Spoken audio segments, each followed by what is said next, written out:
আসসালামু আলাইকুম। একটা রেসিপি নিয়ে চলে এসেছি। আমের জ্যাম বানাবো, কাঁচা আমের জ্যাম। আপনারা দেখতে থাকুন আমি কিভাবে বানাই। এভাবে গ্রেটারে করে গ্রেট করে নেব। আস্তে আস্তে আগে থেকে ছিলে রেখেছিলাম, এইভাবে গ্রেট করে নিচ্ছি। এইভাবে এই যে গ্রেট করে নিয়েছি, আমগুলো গ্রেট করা হয়ে গেছে। এবার হচ্ছে কড়াই চাপিয়ে দেবো, দিয়ে আমগুলোকে জ্যাম বানাবো। উনানটা ধরিয়ে দিচ্ছি জ্যাম বানাবার জন্য। জ্যাম বানাবার জন্য কড়াইটা বসিয়ে দিলাম। গ্রেট করা আমটা এবারে কড়াই দিয়ে দেবো। কড়াই দিয়ে দিলাম। এক বাটি আম দিয়েছি, এক বাটি হয়েছে। এক বাটি আমের জন্য এক বাটি চিনি লাগবে।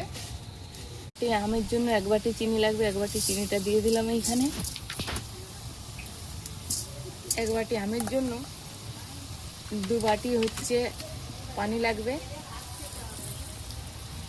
এখানে 2 বাটি পানিটা দিয়ে দিলাম। এইভাবে বাটি মেপে দিতে হবে পানিটা, নাইলে বুঝতে পারবো না মাপটা। বেশি জোরসে লাড়া চলবে না, আমগুলো গুলা হয়ে যাবে। এরকম হালকা হালকা করে নেড়ে দিতে হবে একটু, দিয়ে ফুটি ফুটি 2 বাটি পানিকে 1 বাটি করতে হবে। তার জন্য হালকা হালকা করে লাড়ছি, গলে যাবে আমটা। দিয়ে জোর করে দিই। বানাবার জন্য আমটা সিদ্ধ হয়ে গেছে, এবারে ছেঁকে নেব।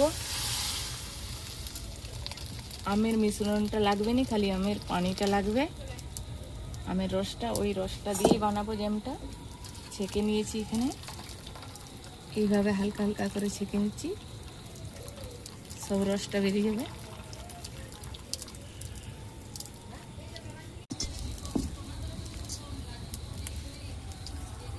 এখানে আমের মিশ্রণটা, আমের রসটা ছেঁকে রেখেছিলাম, ওইটা আমি বাটি মেপে দিয়ে দেবো।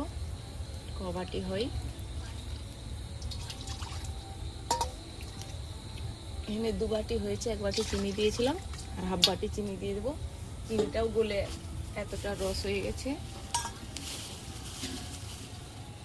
অনবরত নাড়তে নাড়তে এরকম কমে গেছে, এরকমটা হয়ে গেছে। যেহেতু কাঁচা আমের, এইটা একটু ফুড কালার দিয়ে দেবো, তাহলে কাঁচা আমের মতন মিশ্রণটা হয়ে যাবে। অল্প একটু ফুড কালার দিয়ে দিলাম, যেহেতু কাঁচা আমের এইটা। কত সুন্দর কালারটা হয়েছে দেখুন বন্ধুরা, কত সুন্দর হয়েছে। জ্যামের জন্য মিশ্রণটা হয়ে গেছে দেখুন বন্ধুরা, এই এরকমটা হবে। একটু আমি হাত দিয়ে চেক করে নিই, এই হালকা চিটচিট হয়ে গেছে। এইবার নামিয়ে নিতে হবে। আমি একটা কাচের বয়ম নিয়েছি, এবার এই বয়মটা তুলে নেব, নাহলে এখানে বেশিক্ষণ রাখলে বসে যাবে। ওই জন্য তুলে নিচ্ছি একটু গরম থাকা। 3 ঘন্টার জন্য এবার বয়মটা রেখে দেবো। এক জায়গায় বেশি হেলানা চলবে না, এক জায়গায় রেখে দেবো। 3 ঘন্টা পরে ফিরে আসছি। এটা বানাতে দিলাম, কিরকম বসেছে দেখুন। ঠিকঠাক বসেনি এরকম, তাও হয়েছে, খুব সুন্দর হয়েছে, দোকানের মতন জেলটা। দেখুন বন্ধুরা।